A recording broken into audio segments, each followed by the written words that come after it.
I need a break from it sometimes. Like I take days that I just go to the movie theater and watch a movie with my coach or something or teammates, and that's the day of break. We don't think about fighting at all. So I make All sure I tell all the amateurs and stuff that I train, hey, you need a break from the fighting some days, just so you don't think about it all the time. right, let's talk it out. What movie are we going to see? Like, what are you doing to get your brain off? Like, name me the last three movies you went to go see to get your mind off stuff. All right, you're gonna laugh at one of them, but I seen The Nun 2 last week.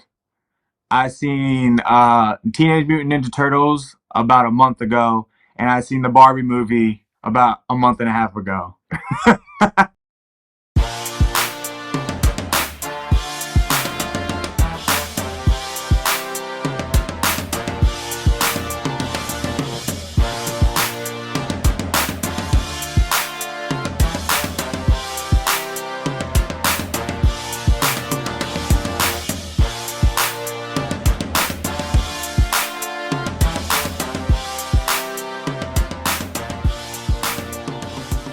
What is up, ladies and gents? It is your friendly neighborhood BJJ podcaster, Rafa Sparza, coming to you with another great installment of the Grappling Hour.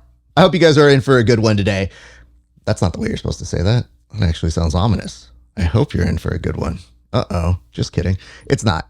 Here's what is great about today's episode. We have a guest whose energy is going to succeed and supersede mine because I have seen this man in the cage. He's got energy for days, and I've seen him do wonderful interviews. I've seen him do wonderful things, so I'm very excited to talk with him. But enough about him. Let's get to business first. First things first, if you guys want to see these interviews 30 days before anybody else, I ask that you go on over to HY.PAGE/grappling hour, become a member of the Grappling Hour community. The reason why is you support me, I support athletes. That's how it works. For just $5 a month, you see these interviews 30 days before everybody else. And for a few extra dollars, we do some extra bonus content available only at HY.PAGE/grappling hour. But Raph, what kind of content? We're talking tape studies.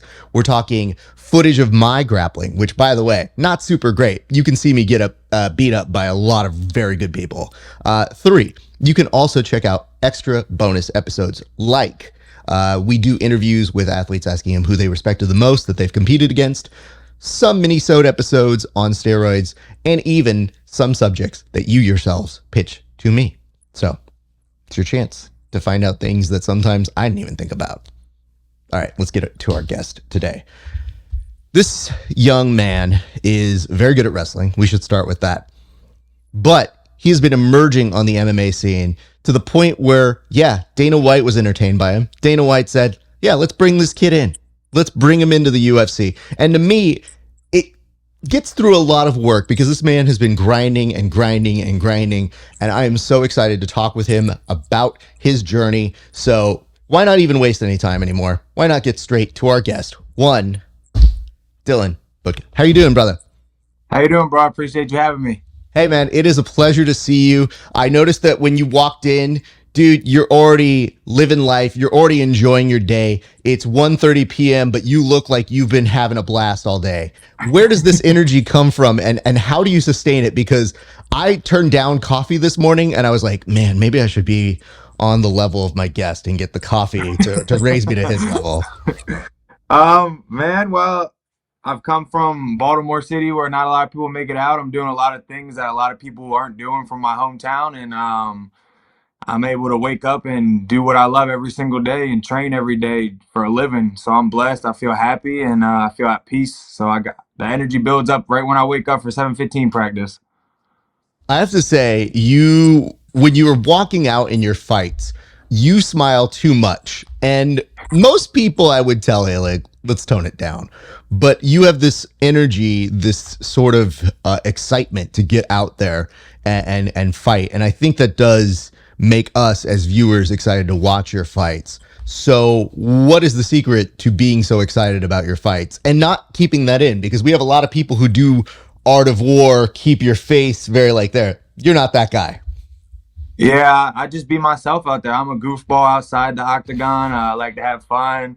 I like to mess around. I like to make jokes, crack slick. I feel like the people that are the biggest celebrities in the sport, they're themselves. Like O'Malley, McGregor, they're all themselves. And there's not too many people that can say they're like me because there's only one Dylan Budka.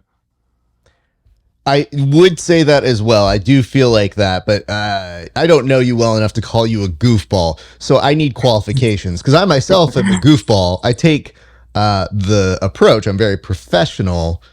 That's what I take seriously. But the actual myself and how I treat others, like I feel like I'm kind of a goofball. So I need qualifications, sir. I'm going to be writing them down. Please tell me what are the qualifications for you being a grade A goofball. Well, one thing that's probably giving me the goofball feature is having ADHD, so that definitely makes me into a goofball for sure. But I don't know, just cracking jokes with my homies that I'm close with, calling them goofballs and acting like I'm not one. But yeah, making them just cracking slicks on them. But I'm the only person that can crack slick with them. Anybody else that does it, I have to beat them up though.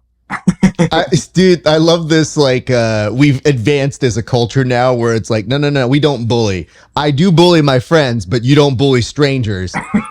Yes, Kids, that's the moral we want you to take away from this. 100%. I do that with all my teammates. I'm like, I can talk crap about you, but nobody else can. Now, here's a question because as a goofball, I do recognize that some of my friends, they think that they're funnier than me or that they're more of a goofball than me. Now, we do a combat sport. I'll ask this first question, and I think you'll know where I'm going with the second. Are you roasting people when you're training with them? Because that, to me, is probably the top tier of goofball nature. Oh yeah, I definitely roast people. Like one of my training partners, he always gets his hair cut by girls he knows instead of just going to a real barber. So I'll make fun of his receding hairline all the time while he's beating me up or something like that. Or if I'm going with somebody that's good at jiu-jitsu and they're on top of me, I'm like, man, you're so lucky we ain't throwing hands right now because I beat you up. You know, here's what I have to say. I will feed you lines. I'll give you some of my best stuff because, you know, if you're telling people just like, oh, I wish we were throwing hands, I feel like that's sea level on the roast scale. If anything, that wouldn't really deter me. What about And receding hairline? receding hairline. Okay, now I was going to the opposite side. Yeah. I feel that's dangerous territory. Listen, dude, Yeah. because people are very protective of their hair. And I'll say this, I'm lucky enough that I've kept this as old as I am and as long as I have. If you start telling me I got a receding hairline, I might check it mid-roll and be like, oh shit, I got swept. See, that's what I do. I don't just do the jokes. I use the jokes as a setup to pass or to sweep. So that's what I need you to do because there was a clip that I saw. You have a nice highlight clip on your Instagram. And the moment I had a slight, I don't get mad at guests, but I had a slight moment where I got mad at you, is that you had the nerve to get this rear naked choke to finish a fight. And you didn't quite blow a kiss at the camera person, but you might as well have because you essentially winked and were like there. And I'm like, bro, I've looked at a lot of my training footage. I've never been that dope to just have a rear naked choke and just be like, hey, I see you, fam. And I go, well, that's a Yeah. showman. So we had there's a story behind that. Before the fight, I was like, bro, we got to get a viral video.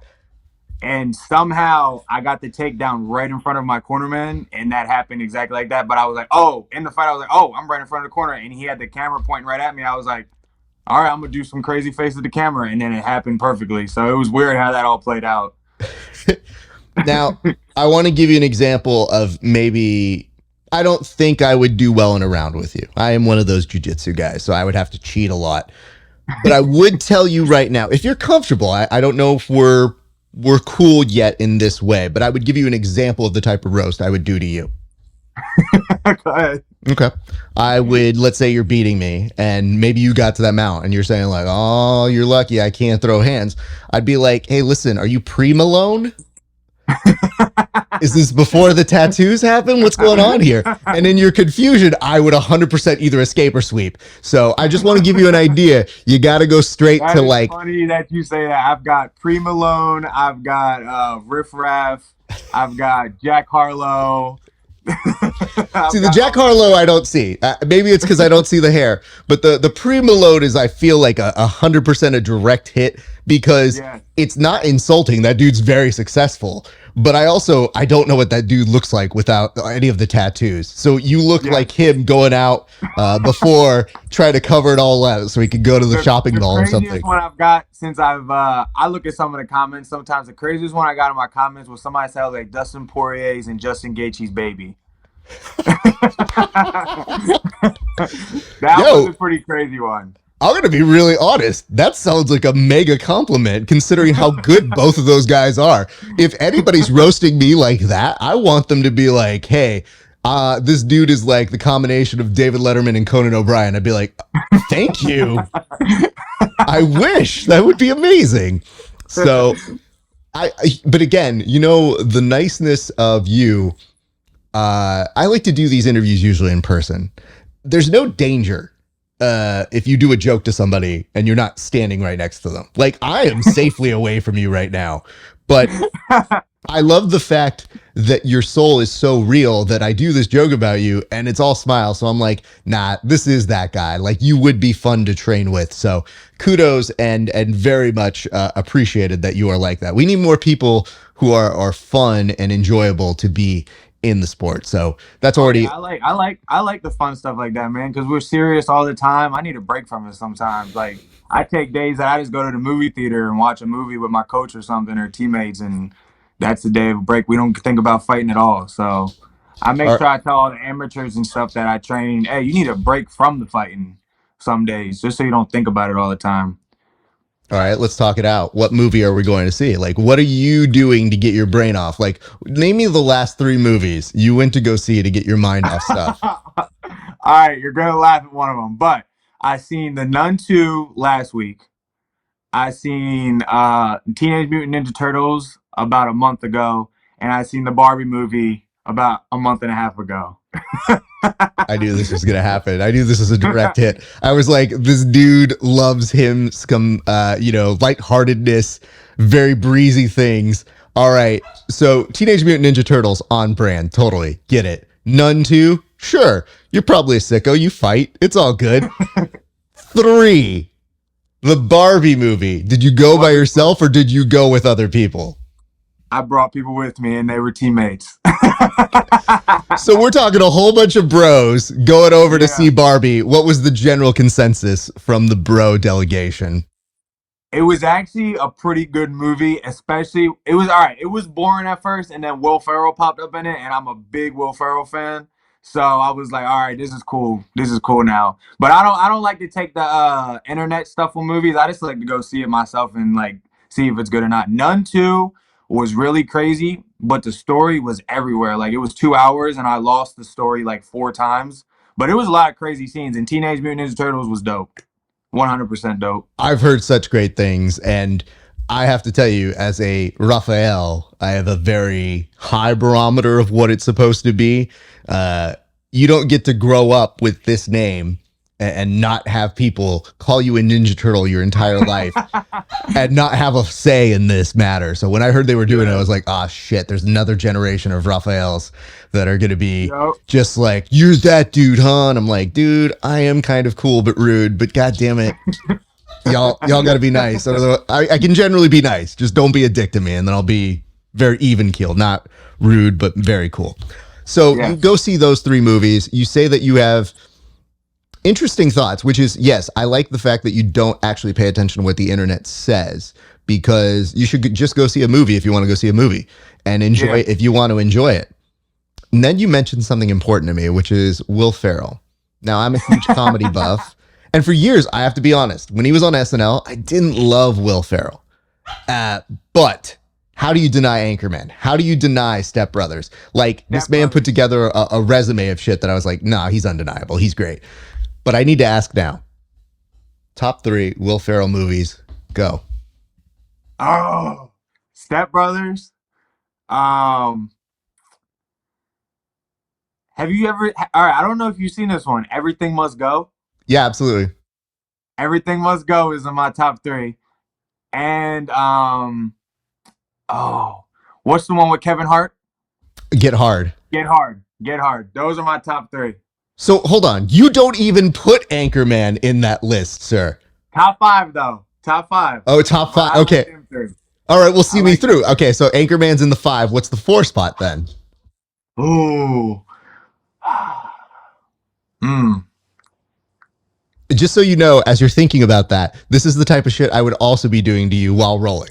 So 100% would just be like, name your top 5 Will Ferrell movies. And you'd be like, oh, shoot, I can't. Oh, no. So listen, man, Oh, I've I know already which one. I devised, know I'm which one. sending this to your future opponent. I'm letting him know. I'm like, here, this is how you beat him, dude. Just talk about Will Ferrell movies. Probably the one when he dates the girl and he used to be a gangster, but they're a cop. You know what I'm Hold on. you know That what one I'm might talking take a about? And second. she's walking back and forth talking to him in the granny outfit. Shit, dude. All right. I'll look that up as we You talk. know what I'm talking I about know what you're though. talking. I just can't get the name out right now. I used to be so good at They're like agents or something. And he's in the police office and they're trying to catch something. Oh, I don't know what. uh, the other guys. The other guys, that That's the one. one you're Top talking five. about. Okay. Top five. Woo! For a second, I'm like, dude, the dementia's setting in. The Alzheimer's is happening. I'm not being able to remember movies now. Oh shit. Okay. I'm glad we were able to cross that bridge. Well, okay. Yes. I feel like we connected more. I yelled at you, but I do want to point one out. The obvious. How do you not have Ricky Bobby in there, sir?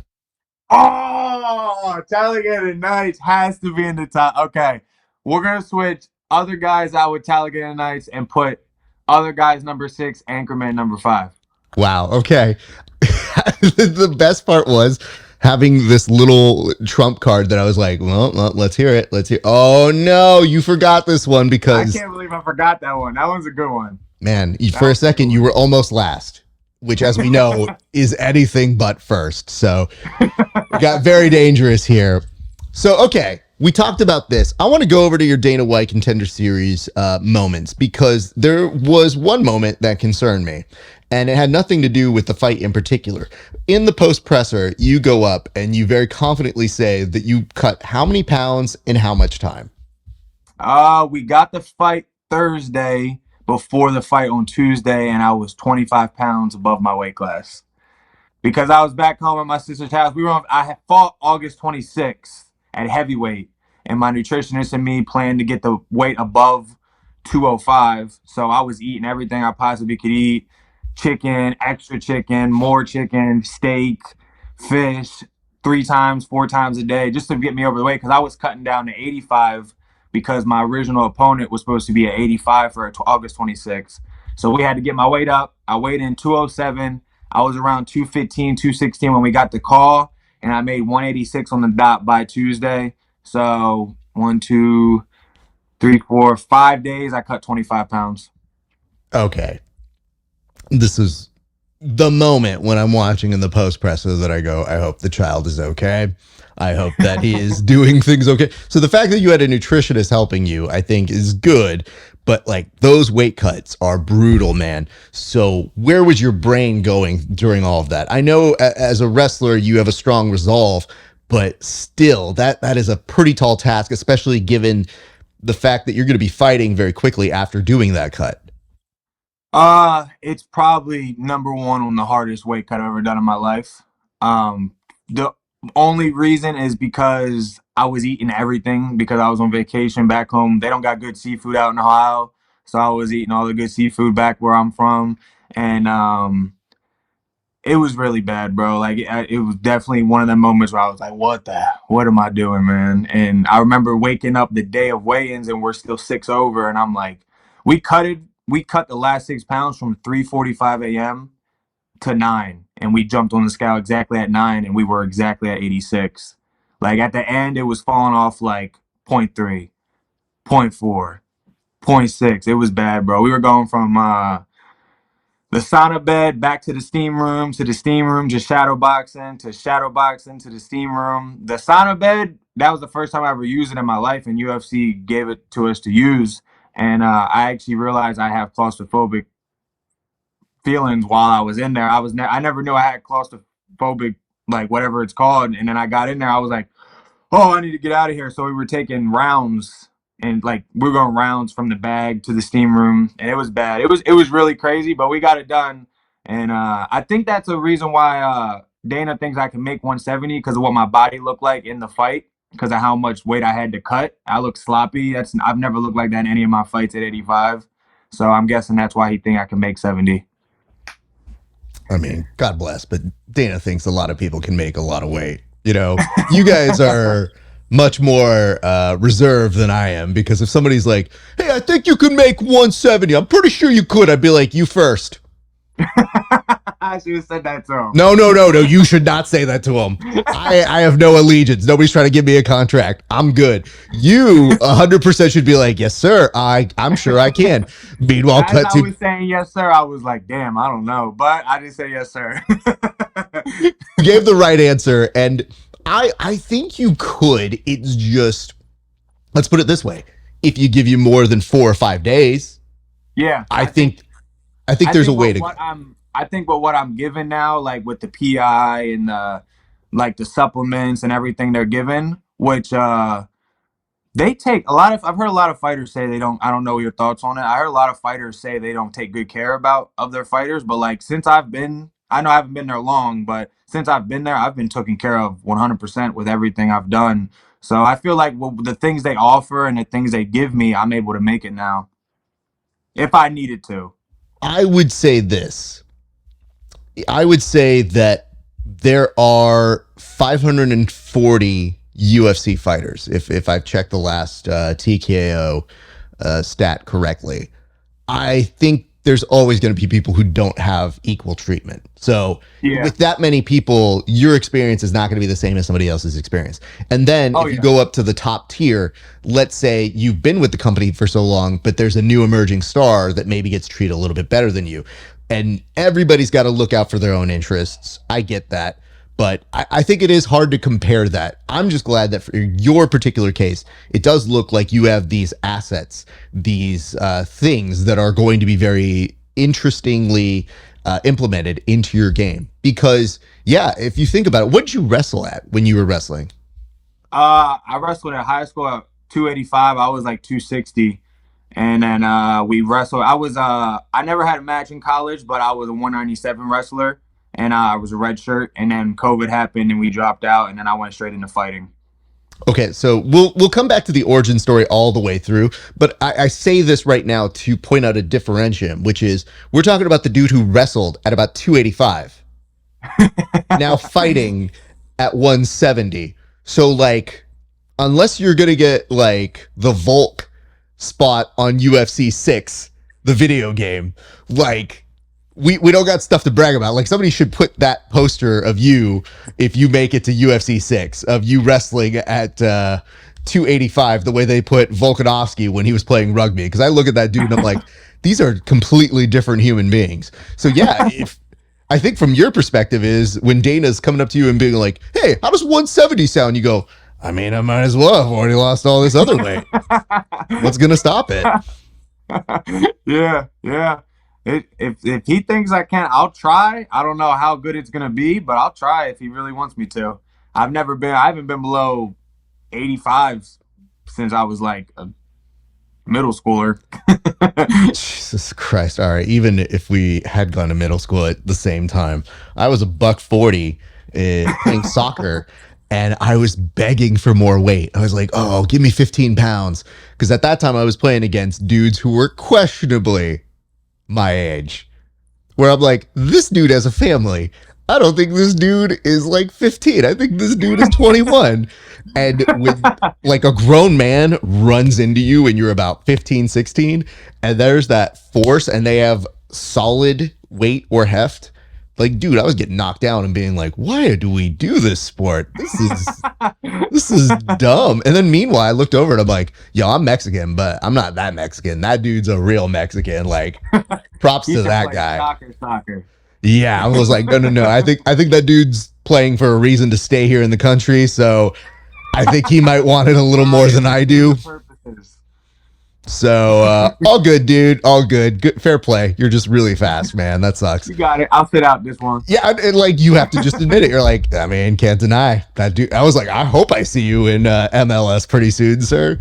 So I like going into those regions. I do want to ask. Okay, so if that was the bulk of your experience, What prompts you from such a quick turnaround to come take this fight? Because to me, there might be some members who say, I wouldn't suggest taking this Dana White Contender Series fight. I wouldn't suggest doing that. And they would be in the right. In your case, it proved to be right to do it.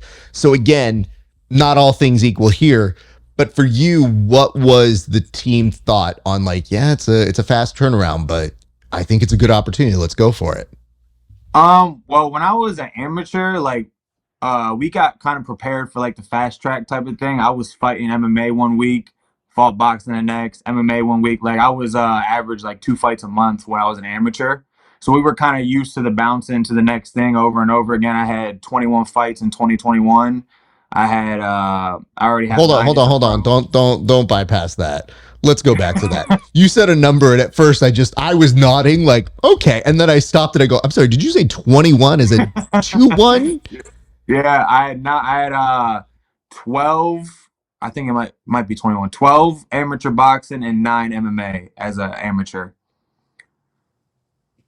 What commission is being like, I don't know, man. Sounds good to me. What did he do last week? Is he fine? Yeah, let him go back in there. I don't. So I wasn't just fighting. I fought in Alabama. I fought in PA. I was going all over the place to different spots and fighting everybody I possibly could. And then all the people I went against, they were top MMA amateur prospects. And like it wasn't no like slouches I was getting in there with. I didn't go against no easy fights. It was like they were legit people that sometimes I was getting in there. I was like, what am I doing in here right now? Like my first fight as an amateur was against Derek Overstreet. He was 3-1, number one in Kentucky, and that was my first fight ever in MMA. And like since the beginning, we said we ain't planning for amateur fighters. We ain't planning for the regional scene. We're planning for the national scene. And as soon as I got the call, they said, how close are you to 85? I lied and said pretty close, just so I could make sure I got it. And we just started cutting right away. I had one meal, maybe 2 meals in all 5 of them days, just so I could make the weight cut. God bless, dude. If this is ever any kind of indication of the drive that you have, it cannot be questioned. It is very impressive, sir, because honestly, there's a lot of doubt that goes into those days. And I think that most people who've never had to do a weight cut don't know those feelings. And I tell people, the nice part on the jiu-jitsu side, dude, I'm not cutting weight, I'm not. I'm too old for this now. And I'm in a master's division. And guess what? In my division, I've got people who fought professionally in MMA. Like, and I'm just like, bro, can you not? Like, our 170 to 179 is not the same. Like, I stand next to these dudes and they're all yoked out, and I'm like, are you on something? Because they're cutting from 200. Yeah, but you like look at them and you go, I think you need to go to 180, fam. I think that's what it is. Leave this to the rest of us. Get out of my weight class. I think there should be a tournament where you should be able, let's say you won a tournament, you should be able to veto one person in your weight category the next time at that same tournament. Be like, nah, I'm not doing that guy. No, he can get out of here. I don't like that. Doing that one again. You know what it is? You hand your medal back. You're like, here, I'm gonna bank this to get another one. But that dude. Also, USADA, please. This guy. Just want to say. Check him out for this tournament, please. And we've been joking now, but I've got guys, especially when you get to the old age, you see the same people all over it again. So we're all very appreciative that we can give each other rounds, because if they don't show up, you don't have any kind of competition. But yeah. I have like old people who are just nice, who are just like, hey man, let's have fun, let's go out there. And I'm like, I don't want to like you right now, dude. Like, let me like you in 15 minutes. More competitions if they try to talk to me. I hate it. I'm like, we can be friends after, man. We can be friends after. Because I become friends with anybody that talks to me, so it's hard to fight them after I talk to them or grapple with them, because like I just like talking too, so it's hard. So I'm like, leave me the fuck alone right now. Freak alone, sorry. You can curse, but I don't know what your deal is. Yeah. You know what? And if you don't want to curse, I'll curse for you. I got you, man. Don't worry about that. All right, cool. I got enough swears in me that your friends will think greatly of you and be like, what an upstanding young man. And people are going to be like, look at this old brown dude who's just cursing up like a sailor. Screw this cat. I'm going to talk and be like, I don't want to go back to that. He ain't stopped cussing the whole time. Oh, no, no. Oh, bro, you can curse as much as you want to. I have no feelings about it. The worst part is I feel like when I should get a primer sheet, it tells people how to appear on my show. And without fail, there's always a moment where people are like, can I cuss? And I was like, you've never seen my show. Like, that's the fastest way to know you've never seen what I do, which is, yeah, dude, this isn't network. Curse all you want. Do whatever you want. All right. But yes, I do appreciate that. And now I'm starting to figure this out on your side, which is if they're coming up to you and they're talking to you, you're right. You are a very nice guy. You have the opposite problem, which I have, which is, yeah, I'm definitely nice, but like, can we not be nice for 20 minutes? And I'm not even hating you. I don't have to get to that, like, I need to destroy you. I just like, hey man, what are we doing here? Like, I paid some money to come do this. And the last thing I want to do is like, yay, Harry Potter friendship moment. Like, no. let's all be pals after this. So, but yeah, I've got people who are literally like, hey bro, one of my competitors came over, was like massaging me, but like, hey bro, we getting out there? And I'm like, oh no. Yeah. No, no, that wouldn't have gone. I would have been like, bro, don't touch me. but you'd have the smile on your face, so people would be like, oh, he's still a good guy. I don't. I have a very like, you're like, don't touch me. What are we? Can you not do that, dude? I'm the massage is crazy. If somebody came up and massaged me before, I would be like, what are you doing right now? Well, because he like, first of all, I didn't even see him, so he just comes on over behind me. So I like when he's like doing this on the shoulders, I immediately go to like protect the neck. I was ready to like 2-on-1. I was like, who's coming up? Because I don't know who's behind me, and I'm like thinking to myself, I'm like, dude, we do a lot of interviews. There's a lot of people I make fun of. Any one of these people on the floor has a reason to probably attack me, and instead, it's not an attack. My question is, how did he know who you were and that you were the guy in the tournament? That's my even better question. We've competed against each other before, and like I'm sure you have distinguishing traits about you. My head is not really confusable.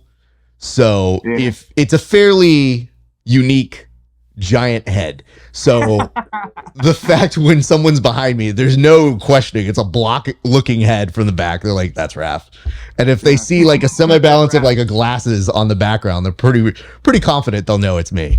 But I'm gonna start coming to your tournaments with you and just standing behind you so nobody talks to you. Oh my God. Oh, Jesus Christ. That would be the best. You know, I want to say this. It would be an overreaction on both of our parts to be like, Raph just wants to win this Naga, but he hired top tier security to make sure that nobody messes with him. I'd be like, oh. I'll be walking through weigh-ins with you and stuff and making sure nobody talks to you.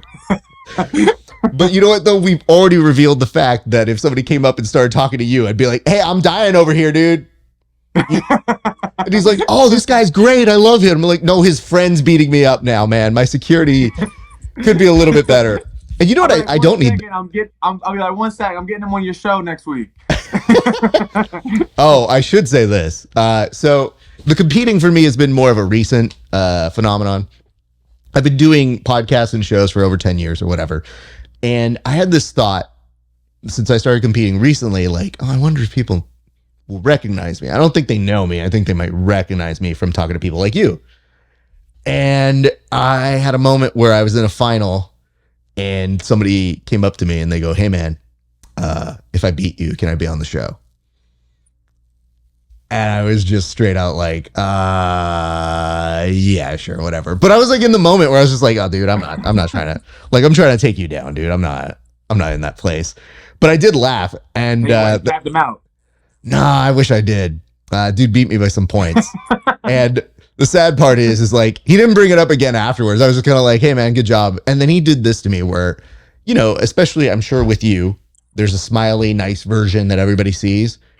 And even though he beat me by points, this dude looked at me and he's like, dude, you surprised the fuck out of me. And I go, oh, okay, that's cool. Thanks, man. Appreciate that. He's like, I didn't think you were going to be like that. And I go, I mean, that's because you see me talking to people and nice. So, you know, if I'm competing against you, I have to not be nice for maybe a few minutes, but I'm cool now. So we're good. We're just good at turning it on and off when we're supposed to. Well, that's a you thing. And speaking of which, I do want to talk about your fight in itself, because this fight kind of went a little bit everywhere. And I thought there had to be some reason why Dana wanted to pull you on. So in your thought process, walk me through how you saw the fight going, and then after that, tell me why you think Dana, as a result of that, ended up wanting to bring you on. Well, I know it was definitely a very, very, very boring fight. Um, I definitely didn't want it to be that boring. I was definitely trying to throw with him. The weight cut 100% got to me. A minute and a half, minute 45 in there, I could feel it in my stomach. I could feel it in my legs a lot. I'm usually a bit more bouncy in my other fights, like moving around, getting my angles. I did it a lot against Osma in my last LFA fight. I think if I had a full fight camp for him, or at least a month to prepare for him, I don't think it would have even got through the first round. But the guy's tough, real good dude. Really slick wrestling that I had to prepare for, and the weight cut did not help with that. That I had to stuff all them shots because of the weight cut. I planned to get him out of there by the second, and then you know what happens. You get in there, the whole game plan changed, and I didn't get him out of there in a second. So I knew I had to grind out a decision win by the third because I was tired, and I knew he was going to keep shooting on me. So we had to just keep stuffing the shots. I think Dana put in the fact that I did cut the weight for him, and I did the stuff not a lot of fighters would do. I don't think the fight really had to do with the contract at all because I wasn't able to showcase what I'm able to do in the fight that I usually do in my other fights. I looked out of shape. I looked sloppy. I landed a couple shots on the feet, but it's not my best performance at all. And I was actually pretty nervous that I wasn't going to get the contract after the fight. And I was really sad about it. And I was like, damn, I didn't do what I had to do.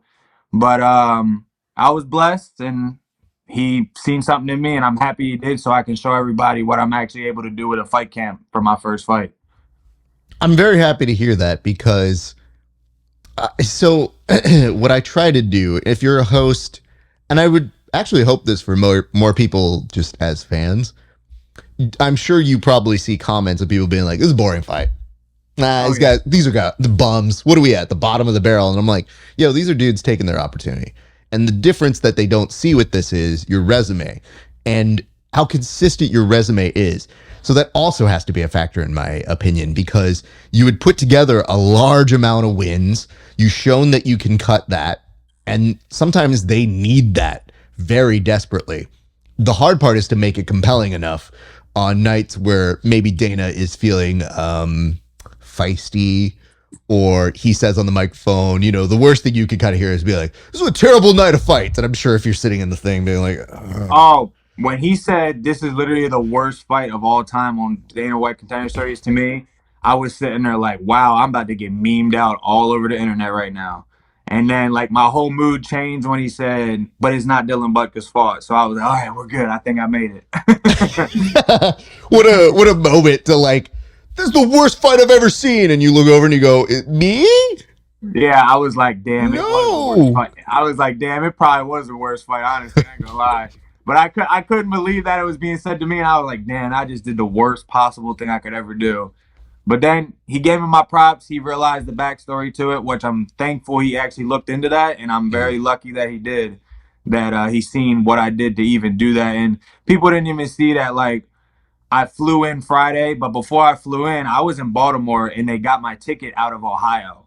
So that night, Thursday night at 7 p.m., we had to drive back to Baltimore. I practiced Friday morning to start getting weight off. We left out to go to Vegas at 3 o'clock. We got to Vegas by 6. I had to get my eye exam. Then there was a storm going on in Vegas. So the first place we went to get the MRI closed down. So we had to go to another place in Vegas. The second place we went to, I was in the MRI machine. The machines went out because the storm was so bad. Then finally by 9:30, I finally got my MRI done. And then we finally got checked into the hotel at 10:30. Go to sleep, instantly start cutting weight the next day. It was just so much stuff extra that plays a part in a fighter's performance. In the end of the day, I'm not gonna make excuses and say if that didn't happen because I had to get that done regardless. But I feel like if I didn't have to do all them little extra things and cut to 25, and the fight would have been a way different story than what it was. I'll tell you what my friends told me after a performance I wasn't proud of. They're like, hey, it's a win. And I go, yeah, you're right. Yeah. And then you think about it and you get really hard on yourself. And I'm sure the amplification of the internet doesn't help. The one thing I try to tell people is think of it from this way. Don't parrot always what Dana says, because Dana's looking at it from a business standpoint of, I'm going to invest in this person, or I need this person to produce these results for me. But when the internet starts saying exactly what Dana says, I go, you should have different interests. Of course, he's a fight fan and he wants a good fight. But if he's looking at somebody, he's like, no, I can't use that guy. It's not the same reason you can or can't get behind a fighter. So when they start parroting and they say exactly what they are saying on the show, I go, yeah, my question to you is, what do you think of that dude's left jab? Okay. Yeah. What do you think of that dude, even given all of the stuff maybe you didn't know, still being able to try shooting for these takedowns despite the fact that they're exhausted? So there are a lot of stories like this that I try to take in mind. And I think there's a difference between a good roast, which is fun in nature and kind of like, hey, we're all kind of like joking about it, and then being a dick. So whenever I see people jump on that bandwagon, they're like, oh, this is the worst contender series fight I could think of. I was like, honestly, I could think of other ones, but why are we doing that? You know, like, Yeah. I don't need to create a list of things that are like worst contender series fights I've ever seen. I go, hey man, sometimes even the worst fight can be very beneficial to the best of fighters. Yeah, and I probably had the worst type of fight I could possibly have with everything I went through with the wrestling exchanges and stuff. So it was definitely a tough one. I had to grind it out for sure. And props to you for finding that win. So let's do this. Let's jump back in a second, but I did want to ask this before we kind of clean slate there. What did it feel like to be handed that contract? Because there's so much doubt.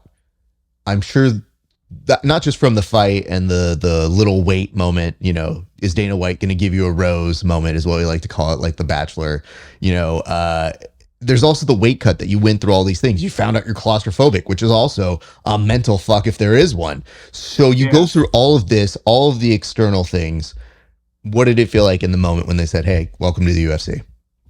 Oh man, I still get chills thinking about it. Like I've honestly watched the video of me getting it probably a million times just because it's just it's a moment since I started that I've been waiting to get. When I first started fighting, I was going through a lot of stuff beforehand. I went back to Baltimore. I was doing a lot of stupid stuff I shouldn't have been doing at all, hanging with the wrong people. I had to figure out myself a lot before I even got into the sport. And then after I got into the sport, a lot of events happened. I lost my mom. I lost my dad.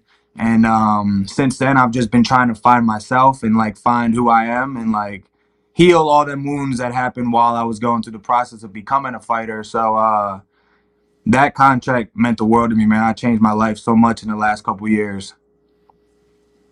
Well, congratulations to you and my condolences on your family, man. I know what that feels like. And I definitely know what it's like to go through that part. I don't know what it's like to fight. So I could only imagine that kind of additional burden, but also that additional push that you do have with that, because people don't understand, you know, setbacks like that do create fuel, but then it's one of those, all right, I'll deal with shit later. I gotta fuel, and let's go. Yeah, I wasn't able to since all that stuff happened with my parents, I haven't been at like full peace. I haven't been completely happy. I've been happy with where I'm at in life. But now that I was able to get that contract and feel like everything I've been doing paid off, I'm able to be at peace now in myself. And I'm able to, even when I train now, I feel different type of train. I'm happy while I'm training. I'm not angry all the time. I'm just happy to be doing what I'm able to do because I feel like they were proud in that exact moment. That's wonderful, dude. That's very dope. And I like to remind people this, which is parents sacrifice so much so that you do have those opportunities. So they would only be happy with what you're accomplishing because they had that investment in you. They knew that you would pay off. So what you may have now that seems like a disadvantage but might be an advantage is a lot of people take stuff for granted when they have those things. When they're taken away, you now firmly know things that you love can go away. So you have to appreciate those moments and work to build better moments and things that make good on those sacrifices and those things that they gave you. So that's Oh why to yeah, me, you are both blessed with that as a knowledge and cursed with the reality of, well, you can't communicate with them anymore. So the yeah, fact that you're able to make something so positive of that is a true fulfillment of what they were setting yeah. forth. It really is. Definitely, it was hard spots in there, but I'm happy that I'm able to. Just happy I'm able to feel happy about it now and tell people like you that can spread it around and stuff, and other people maybe can hear it too. So it feels dope. Well, let's go back to the original days. Let's talk about your first moment or experience in combat sports. So, where does martial arts in some way enter your life, sir? Um, my junior year of high school, I was the first time I stepped into the wrestling room, and my coaches were like, and I went to Dundalk High School in Baltimore, Maryland. Um, I walked in the room and they were like, "You know how to tackle?" I was like, "Yeah." So I started double legging everybody on the mat. I won a national wrestling tournament my senior year of high school, 1 year after I started wrestling. I was the first state placer at my school in like 16 years. And then from there, I was originally gonna go to school for football, and I fell in love with wrestling. I was like, I like the individual sport. I like to have it all in my hands. And then I went to Urbana University. That was the first school I attended, and then I actually lied about my SAT scores to go there. It's a pretty crazy story, and they kicked me out. And then I got an offer from Notre Dame, and they took me on full time. They gave me a full ride. They said if I made 97, I could wrestle for them. I redshirted there. And then right when I got out of my redshirt season, I was ready to wrestle. I was going to try out for the starting spot, and COVID happened, and they kicked us all out. And then I ran into Faraz Golden from Demolition Fight Team, and he seen I went back to Baltimore, and he said, get your ass up to the Demolition Fight Team. And I packed all my stuff and moved in for some reason. In my head, I was like, all right, let's do it. And I moved into the back of the gym, and I was sleeping on the couch there for the first year and a half of my career as an amateur. And pretty much a Mike Tyson story, sleeping on the couch. But and now I live above the gym in the apartments above my gym. So I'm not too far away. I can still walk downstairs and go down there whenever I want.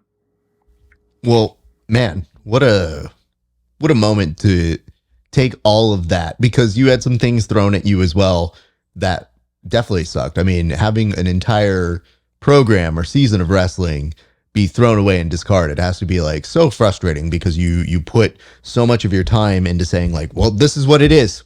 I love this. We're going to make this work. We're going to go with it. We're going to get to a little bit of the MMA first, but this show is called the Grappling Hour. So I always like to ask people, do you remember your first jiu-jitsu class? And if so, what do you remember about it?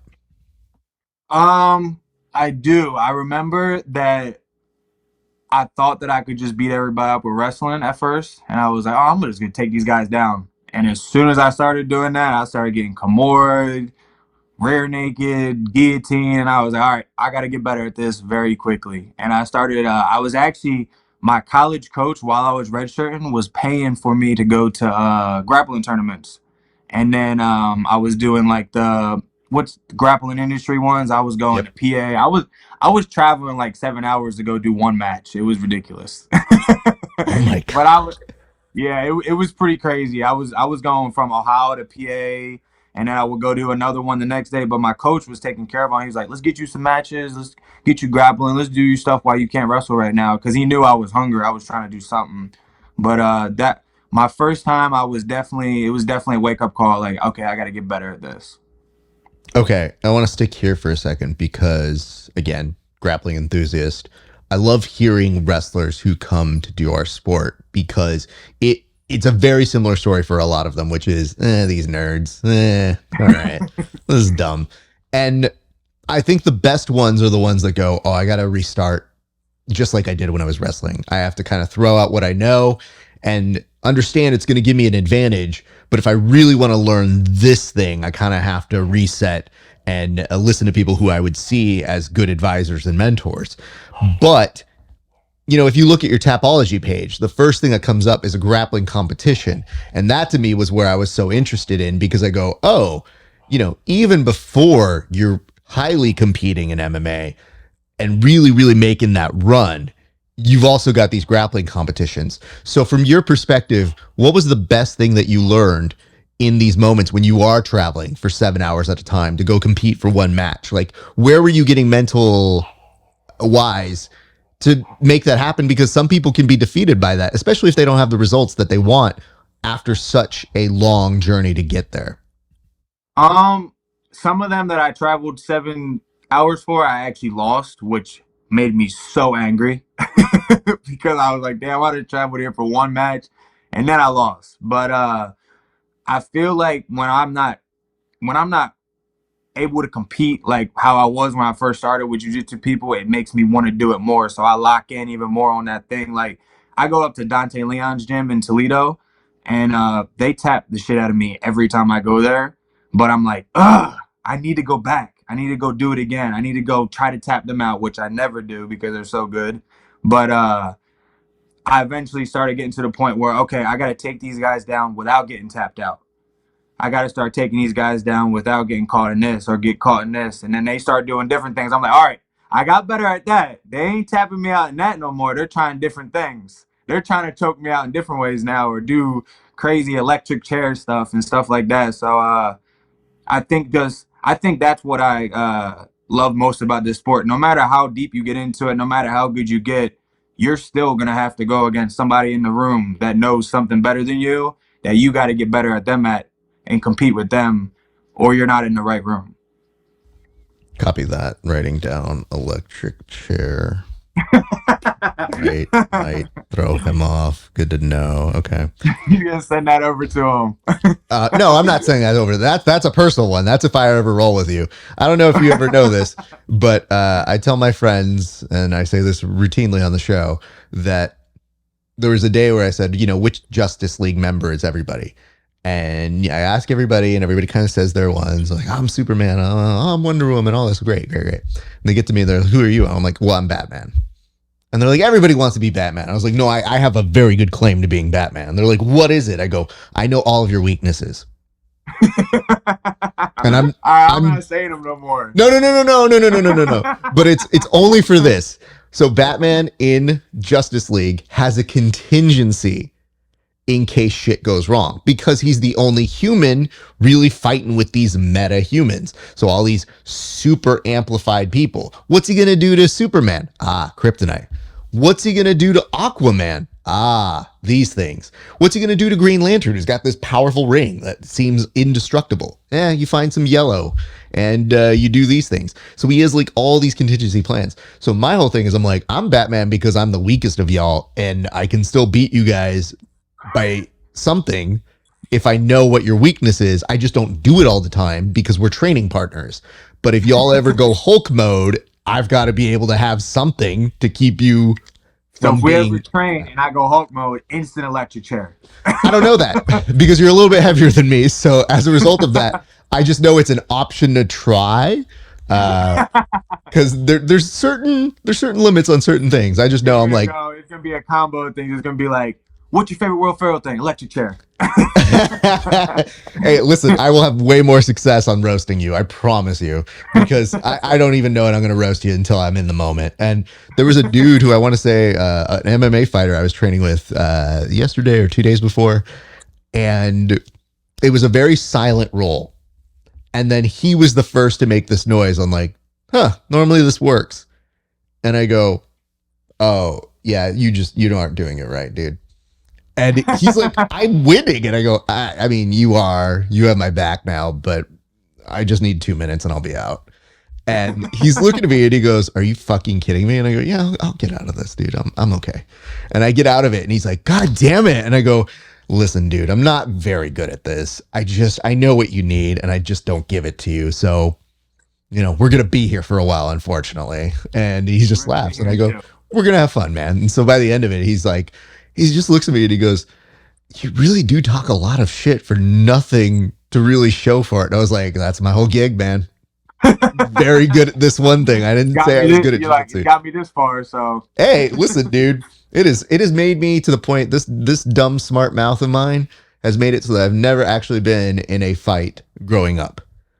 Now, I just choose fights with my friends as opposed to when you're growing up. It's like, dude, anytime somebody tried to beat me up, I would just roast them and then everybody would be like, all right, we're over it. Because the crowd's laughing at the person. You just go, all right, we're done. Great. Bye, everybody. So Yep. that was my whole, like, some people get in there like, I got 40 fights when I was a kid. I was like, I got 0. But I think you could kind of figure out why after I start talking for a little bit. Speaking of which, all right, I do want to ask this because I'll ask the MMA question in a second, but this bugs me about you. How do people call you the mindless Hulk? Because to me, there's nothing mindless about you. You're quite conversational, you're quite intelligent. So when someone's just like, I don't know, dude, look at this guy. This dude's like a mindless Hulk, am I right? Boom, got him. And then you go, well, I guess that's the nickname. So I feel bad. I look at you and I don't value you or think of you that way. So where does this come from? And why did we go with this name? Well, when I first got here, me and my coach did a lot of thinking on this because when I was in high school, I got in the paper for people would call me Dylan the Hawk Budka because I used to slam people in their head in wrestling and stuff like that. But I wanted to make a brand for myself that like motivated people, inspired people, and stuff like that. So when I was going through all the trials and tribulations I was going to, I thought the best type of word was for it was like mindless. Like I just kept pushing. I didn't think about it. I kept going to the positive side of thing, and I stayed mindless through all of it. So I think that was kind of my best brand and type of thing. It was different. And now everything I do, I base it off of that to try to inspire the youth or people going through the same type of thing that I go through and to stay mindless throughout all of it. Okay, when you define it like that, it sounds much better because I don't know if you know the Hulk storyline, but the Hulk is supposed to be this genius who turns into a big dumb goon and who does not have all of the things. Now, granted, there are some variations of it where there's smart Hulk, etc., etc. But what you're saying is, oh, the less smart version of Bruce Banner, I'm that, is how I read it with Hulk. And I just thought to myself, I go, I don't get that vibe. I've interviewed plenty of people who are dumb. You do not strike me as somebody who is dumb. So to me, I'm like, I don't know that I love this. But when you put it in that context, which is more of a mindless, like go with the flow, mindless in the sense of don't overthink, mindless of being present. Yep. That to me is like, oh, there is a deeper connotation to this. So I'm glad that's the case because I got very worried. And I worry about these commentators being like, well, this dude just did a mindless takedown right there. Boom. He doesn't know what he's doing. No, I've heard it. Like I've had to explain that to a lot because like I remember my first LFA fight, Anthony Smith was like, this man's name's Mindless Hawk, but he doesn't look so mindless while he's in the cage. He looks actually pretty smart. And I was like, damn, I got to explain that to somebody. I'm just listen, dude, it's a good opportunity for an opening conversation about the subject. Yeah.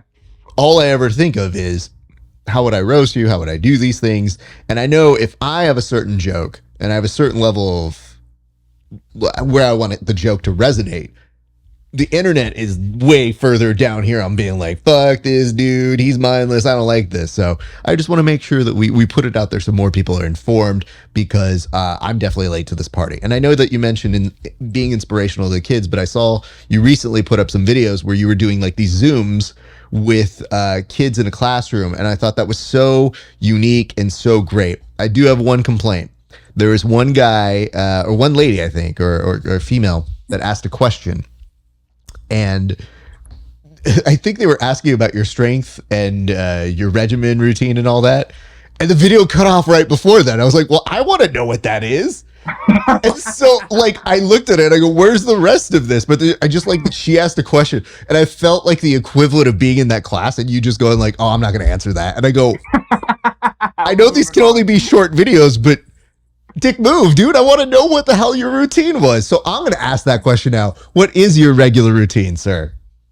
I don't lift like weights at all. Like I don't do benching or any like plates or anything. I do a lot of agility stuff to where I'm like jumping and back and forth, side to side, medicine ball, throw it to the air, jump push-ups, burpees, a lot of body weight workouts. I don't really like doing the late weights, squats with the barbell and everything like that. I've never been big on that. I'm bigger on like being able to lift my own body weight and be able to lift other people, and agility, bouncing back and forth, stuff like that. I'm really big on that, like hopping over the medicine ball, conditioning the muscles. A lot of the stuff that a lot of people don't hit on, I think.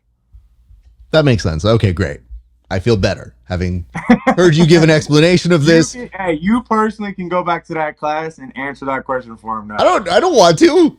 Listen, I am not a role model for this. I have gotten asked to speak at like some youth things here and there, and I immediately go, "Don't curse, don't curse, don't curse for the kids. Just Oh, it's remember." hard.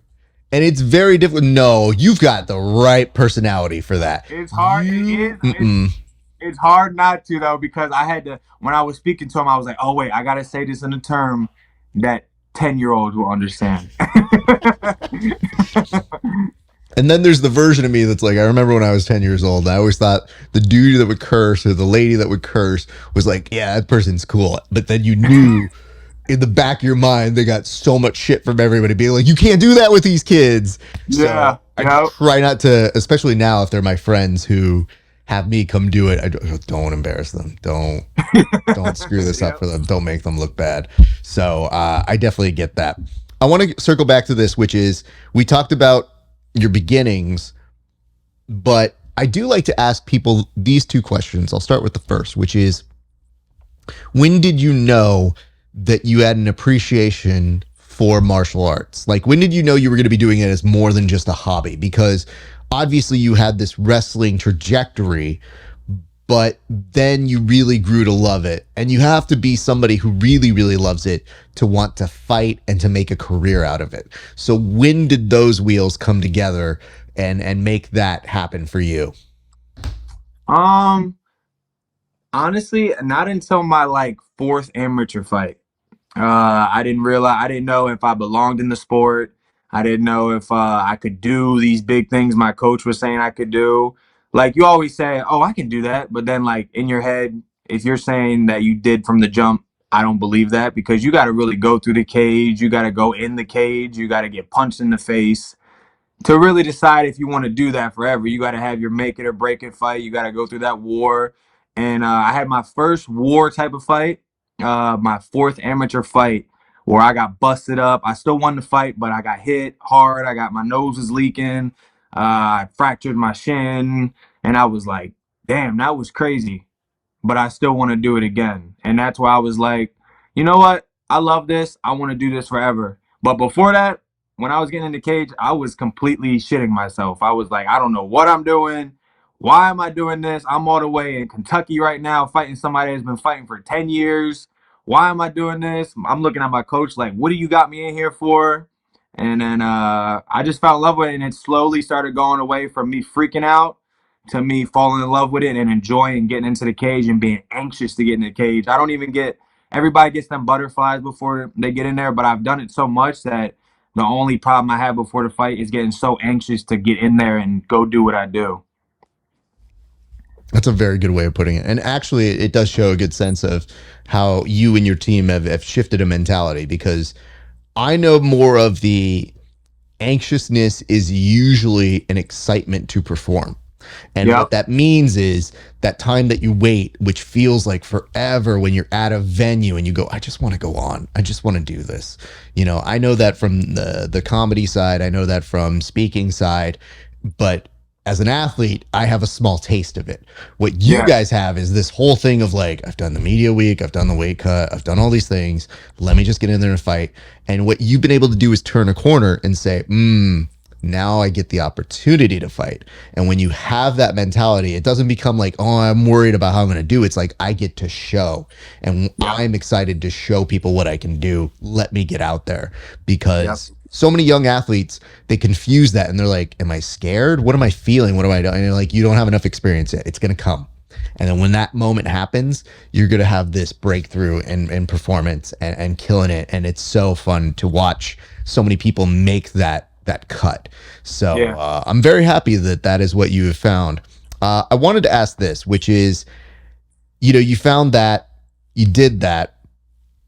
Obviously, you did have a moment where you kind of thought, like, my coaches were telling me to go fight, and you found the love for it on your fourth or fifth AMI fight. But why fighting? Because you could have been wrestling, you could have found another way back, you could have circled around. There are so many other things you could have done. But what does fighting mean to you, and why follow it? Because you don't have to. Yeah. You got some good questions, man. These are probably some of the best questions I've been asked.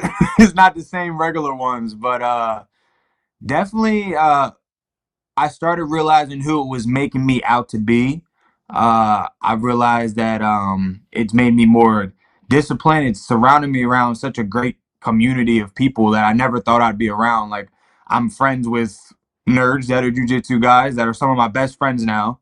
I'm friends with people who got out of jail and started boxing, and now they're some of the best boxers in the world. Just everybody in the sport who actually does the sport is like they're just so genuine and real, and like a lot of fighters that you wouldn't think of are genuine and real. And it's surrounding me around a family type of vibe. When I was growing up, I didn't have no big family and stuff, so I really like the family type of vibe it gives off. um and it pretty much has just made me into who I am now. Like, I never was organized, I never was disciplined. I was just a young teenage kid that did everything and was all over the place, and it's grounded me, and it's made me be able to like speak like this. I never even spoke like this before I fought, and it's taught me how to speak correctly, and not like I'm from some ghetto, or I'm able to just like be myself and be a man. It just taught me how to be a man, and it's helped me out a lot, and more than just being able to get my hand raised, what feels really good. But when I get out of the cage, it's helped with a lot outside the cage too, with being able to be who I am and know who I am 100%. I think that's usually the type of answer that indicates this is what you were destined to do. Like, this is something that maybe didn't feel like it was the choice, that when it came together, you go, it was the only choice. Like, look at what Yes. it's done to inform you in ways and to make you grow. And as you say, to make you the man you were meant to become. So Yeah. I think of so many different paths that people take when they find their purpose. You go, oh man, they found their purpose. Like, that's so awesome to watch people do that. And what's great for us is we're seeing the beginning of you now starting a career in the UFC. So you have this contract.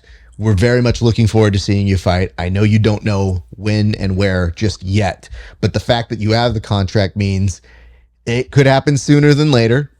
So even though we say right now, and this is all legit, we don't know that you have a fight. Who knows? In 30 days, when this goes up for everybody to see, it might be a very different story. So I'm very sorry if you guys see this in 30 days for free and you go, shit changed. You want to fight? Oops. Sorry. It's just the way the cards go sometimes. But what I want to tell you is I'm very happy that this has found great fulfillment for you.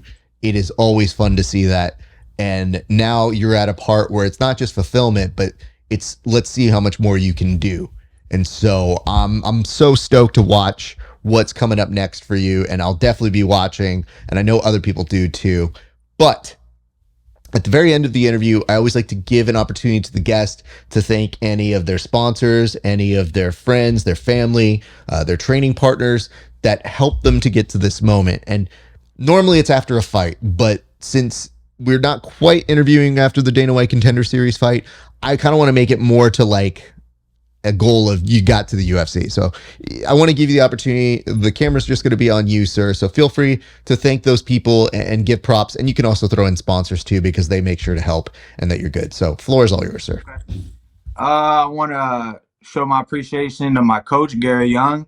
I asked him a couple years ago if he thinks I can actually do this, and he kept it real. And he actually said I would be in the UFC by 23, which is crazy. He's a genius. I appreciate Demolition Fight Team for everything you guys did for me. You brought me in when I had nothing, and I'm bringing you guys all the way to the top with me no matter where I go.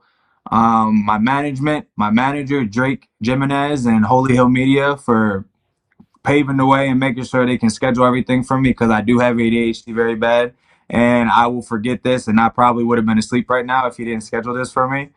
Um, I appreciate all my sponsors, Thrax, THC, Italian Bull Coaching, for all the things you guys done for me and supporting me with. And I want to show my appreciation to my nutritionist, Anthony, from Father John's Brewery. He makes sure I make the weight if I got to make heavyweight, or make the weight if I got to make 85. He's always been there. He knows my body to the fullest, and I want to show my appreciation to my man's Wrath. And after our first UFC win, we're going to be right back on here talking about that. Look at that. That's so sweet. That's very nice of you. If Ariel calls you first, though, it's me first, not him. All right, I got you. Oh, yes. That's a segment we're going to keep doing now. I'm just going to be like, Ariel, screw you, bud. You can get the second interview. Yes. No, I'm just kidding. Listen, we love all these people. Everybody in this media space, they work very, very hard. I just love the fact that you were kind enough to say that. I want to tell you this, man. It has been a blast to get to know you. You have such a great personality. It just pierces through that TV. And I was like, man, I know what you're capable of, having seen your other fights. And I'm just so glad that things turned out the way they did. And so that way, really, this first fight in the UFC is your ability to just go, let me show you what I can do with the camp. Yeah. Let me feel like this feels fair. And then let me make good on that investment you made in me. So to me, I'm so rooting for that. And I know you're working your ass off for it. And I can't wait to see it, man. I appreciate that, bro. You're doing a good job over there too, man. I love the podcast. It's very nice of you, sir. So why don't we do this? I'm going to say bye to people real quick, but I'll say bye to you off air in just a moment. So stick around. I'll see you off air in just a second. But my thanks to you, man. A pleasure getting to know and chat with you. You're a very good kid, and I know good things are coming your way, my man. So big props to you. Appreciate you, brother. Thank you so much. All right, you guys, that is about to do it. But before we get out of here, a couple quick reminders. First and foremost, if you're not a member of the Grappling Hour community, we ask that you go over to HY.PAGE/Grappling Hour. Get these interviews 30 days before everybody else. Why? Because you don't want to find out this information in 30 days like those bums, those freeloaders, those guys who can't put together $5, but they'll go to Starbucks and they'll spend that in seconds, but they won't give it to their buddy Rafa Esparza. Those people, don't be like them. Be better than them. See these interviews, HY.PAGE/Grappling Hour. And if you're truly a homie and a friend, or you just watched this interview and had no idea who I was, happens a lot, but you thought a couple of those jokes were worth it. A couple of those questions were worth it. Maybe this guy's got some insight, because we do tape studies with athletes. We watch their fight back with them. We also do extra episodes. We do tons of content all day, all night for a few extra dollars. Also, if you made it this far in, like, share, and subscribe. And let's say you had nothing to say about this interview, which, by the way, would make you incredibly, I was going to say stupid, but I think it's stingy. Why don't you do this? If you have nothing to comment about either our guest or me, why don't you put your top 5 Will Ferrell movies in the comment section, and we'll judge you on those. I'll tell you this right now. If it doesn't have Anchorman, get out right now. And if it doesn't have Ricky Bobby, remember your pal Raph tried to help you out here. All right. And join us on the Discord at Grappling Hour. Hear all the news first, etc., etc. That's going to do it for us here at the Grappling Hour. It has been a great day for grappling. We'll see you back on the mats.